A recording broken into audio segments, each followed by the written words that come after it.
not seen CHW Core Training Competencies. Oh, we need to change this slide, Tiffany.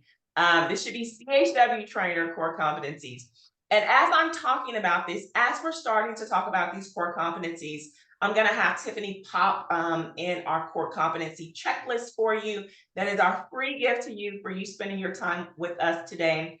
So you'll be able to kind of assess where you are, evaluate where you are in areas that you need to improve in. So we have just kind of collectively, again, after 3 years, came up with these 8 core competencies that we think all CHW trainers should be really well versed in or aspire to be well versed in. And so we're going to go over these one by one.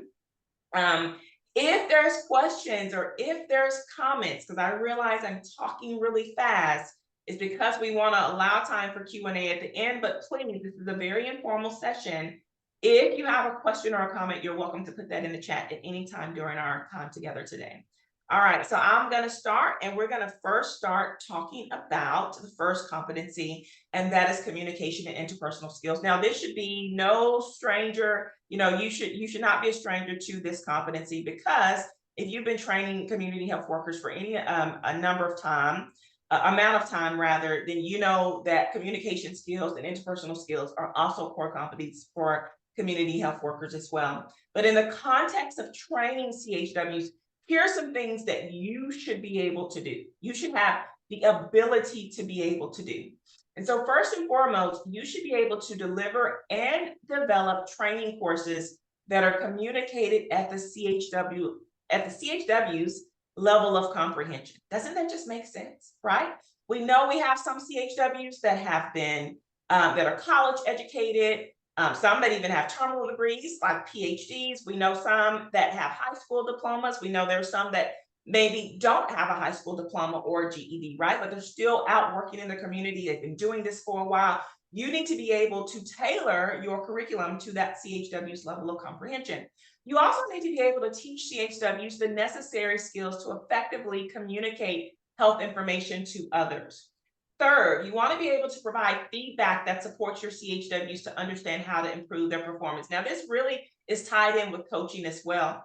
One of the things that we do here when we teach our trainers, right now we're going through our CHW certification course, the training certification course here for the fall, and we just had student presentations last night. And so one of the things that we do, of course, we allow peers to give feedback, positive feedback, and ways that they can improve on their presentation. But then we also, as instructors, will go back and provide that feedback as well, so CHWs know how they're improving in their presentation skills, okay? Number 4, you should be able to set personal and professional boundaries within the trainer-CHW relationship. And again, that's one of those things we teach our CHWs to do. As a trainer, it's just as important that you do the same thing as well. I'll give you an example of that. Sometimes you have students that will call all day or email all day. And so saying, hey, I have not business hours, but maybe office hours from 8 to 10, Tuesdays, Thursdays, and Fridays. That's the best time to call, and I'll be glad to help you figure out whatever is, troubleshoot whatever is, provide mentoring, etc. Number 5, you should have the ability to demonstrate emotional intelligence by managing first your own emotions and influencing the emotions of those around you. Number 6, you should be able to model respect, compassion, empathy, honesty, integrity, diversity, equity, inclusiveness. The list goes on and on. If you expect your community health worker to do the same, and we do expect our community health workers to do the same. And then number 7, you should be able to listen to the CHW's concern and address them in a timely manner. Again, we're talking about communication skills and interpersonal skills. So actively listening is just central and key to being able to develop that good relationship with your CHW learners. So just a snippet of things that you should be able to know and master as a CHW trainer when it comes to communication and interpersonal skills. And Tiffany, now I'm going to turn it over to you to talk to them about our next trainer competency.